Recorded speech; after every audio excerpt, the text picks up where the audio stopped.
அனைவருக்கும் வணக்கம்.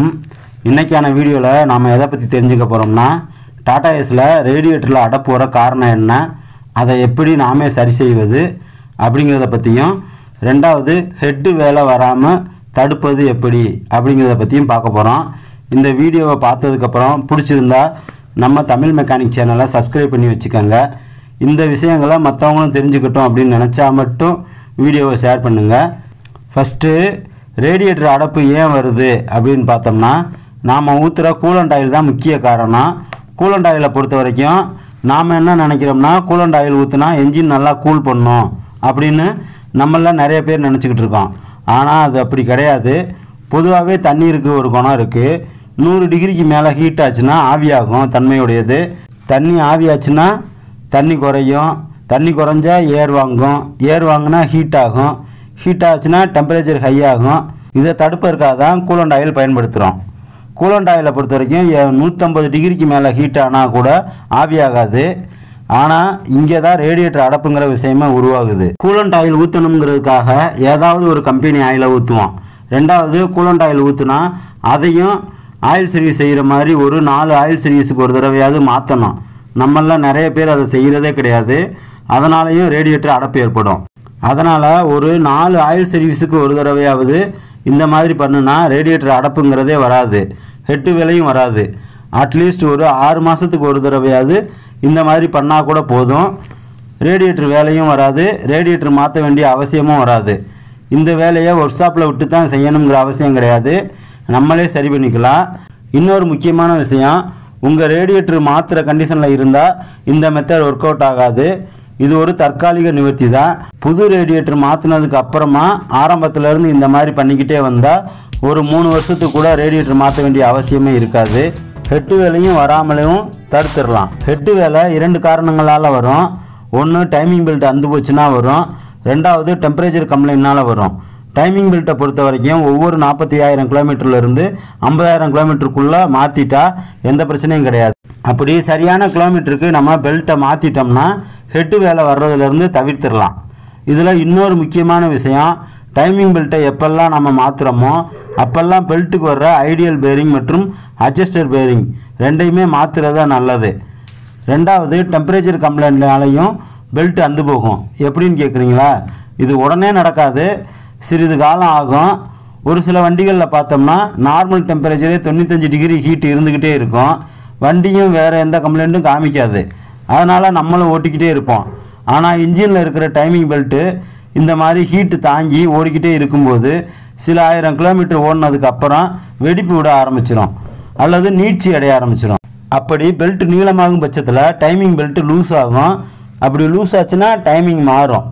Timing மாறுச்சுன்னா belt அந்து போகிறதுக்கு வாய்ப்பு இருக்குது.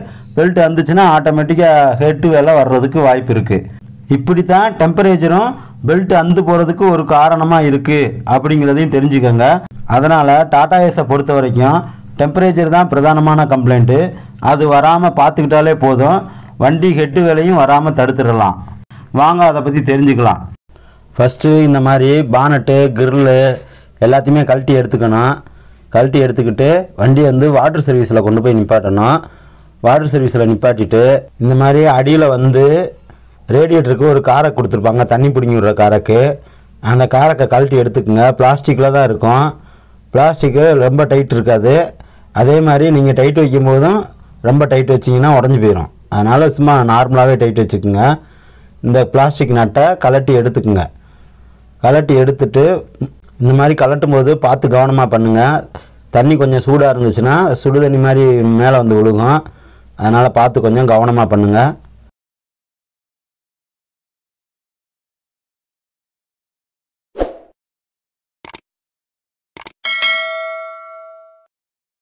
அதுக்கு அடுத்ததாக ரேடியேட்டர் மூடியை திறந்து விடுங்க. ரேடியேட்டர் மூடியை திறந்து விட்டிங்கன்னா கீழே அடியில் உங்களுக்கு தண்ணி ஃபுல்லாகவே வெளியே போகும். எவ்வளோ அடப்பு இருக்குது பார்த்தீங்களா? ஃபுல்லாக இது மேலோட்டமாக இருக்குது. உள்ளுக்குள்ளே கேமரா சரியாக காமிக்க முடியல. அதுக்கப்புறமா உள்ளே ஏர் எடுக்கிற ஸ்க்ரூ 12ஆம் நம்பர் ஸ்பானர் போட்டிருக்கோம் அல்லது 10ஆம் நம்பர் போல்ட்டு போட்டிருக்கோம். ரெண்டில் ஏதாவது ஒன்று தான் போட்டிருக்கோம். பெரும்பாலும் 12ஆம் நம்பர் போல்ட்டு தான் போட்டிருக்கோம். அந்த ஏர்லாக் எடுக்கிற ஸ்க்ரூவை கலட்டி கையில் எடுத்துக்கோங்க. நம்ம ஏற்கனவே ஒரு வீடியோ போட்டிருக்கோம், ரேடியேட்டர் டெம்பரேச்சர் ஹை ஆச்சுன்னா எப்படி ஏர்லாக் எடுத்து சரி பண்ணுறது அப்படின்னு. அந்த வீடியோவை பார்க்காதவங்க பார்த்துக்கோங்க. இந்த மாதிரி ஏர்லாக் ஸ்க்ரூவை எடுத்து கையில் எடுத்து வச்சுக்கோங்க.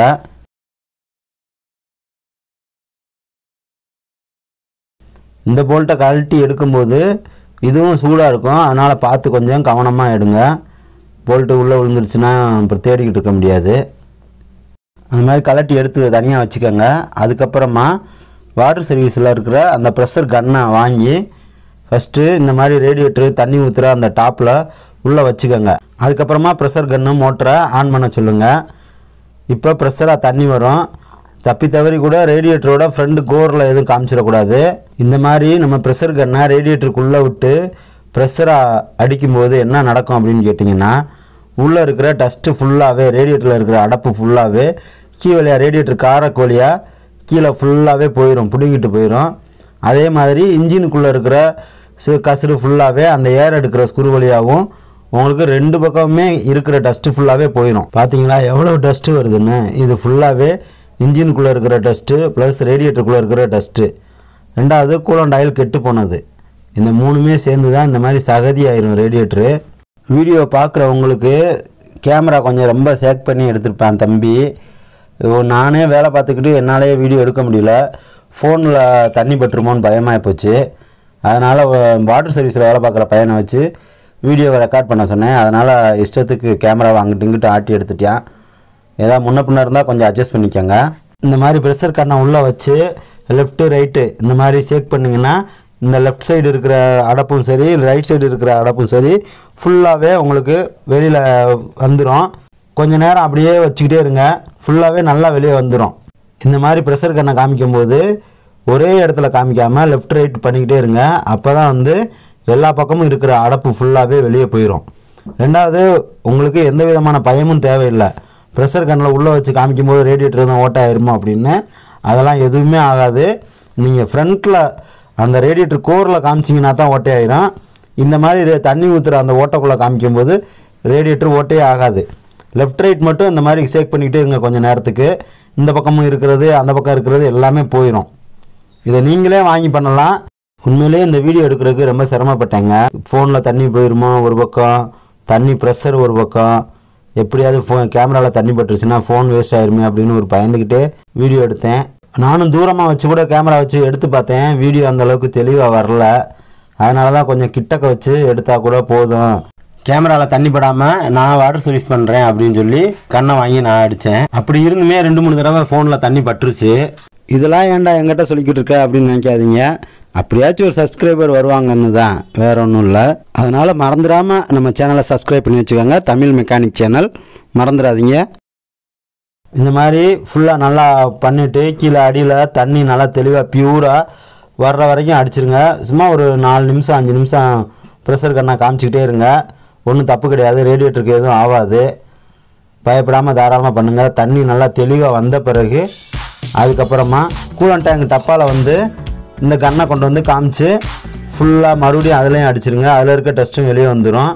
இந்த மாதிரி லெஃப்ட்டில் இருக்கிற அந்த டேங்க்கில் ஃபுல்லாக நல்லாவே கன்னை காமிச்சு ஃபுல்லாக க்ளீன் பண்ணிடுங்க. எவ்வளோ டஸ்ட் வருது பார்த்தீங்களா? இது ஃபுல்லாகவே கூலண்ட் ஆயில் கெட்டு போனது தான். அதுக்கப்புறமா இந்த மாதிரி இன்ஜினில் அந்த ஏர் எடுக்கிற ஸ்க்ரூ வழியாகவும் தண்ணி நல்லா பியூராக வரும். பியூராக வந்த பிறகு அதுக்கப்புறமா ஏர்லாக் எடுக்கிற ஸ்க்ரூவை போட்டு நம்ம மாட்டி டைட் வச்சு சரி பண்ணிக்கலாம்.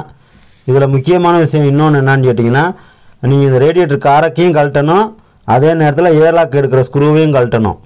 ஏதாவது ஒன்றை மட்டும் எடுத்து இந்த மாதிரிலாம் செய்யக்கூடாது. ரெண்டையுமே கழட்டிடணும். ரேடியேட்டர் காரக்கையும் கழட்டிடணும், ஏர்லாக் எடுக்கிற ஸ்க்ரூவையும் கழட்டிடணும். அப்போ தான் உங்களுக்கு நல்லா கிளியராக தெளிவாக உள்ளே இருக்கிற டஸ்ட்டு ஃபுல்லாகவே வெளியே வந்துடும். இந்த மாதிரி நல்லா கிளியராக வருது, தண்ணி தெளிவாக இருக்குது, கசடு எதுவும் இல்லை அப்படின்னு நீங்கள் முடிவு பண்ணதுக்கப்புறமா ப்ரெஷர் கன் மோட்டரை ஆஃப் பண்ண சொல்லிடுங்க. அதுக்கப்புறம் எப்பயும் போல் வழக்கம் போல் தண்ணியை ரேடியேட்டரில் ஊற்றி ஏர்லாக் எடுத்து இது வழியாக ஏர் ஃபுல்லாக வெளியே வந்து தண்ணி நல்லா வந்த பிறகு ஏர் எடுத்து ஸ்க்ரூவை போட்டு டைட் வச்சு விட்ருங்க. அதுக்கப்புறம் எப்பயும் போல் ரேடியேட்டர் நம்புற அளவுக்கு தண்ணியை ஃபுல் பண்ணுங்கள். மறுபடியும் வண்டியை ஸ்டார்ட் பண்ணுங்கள்.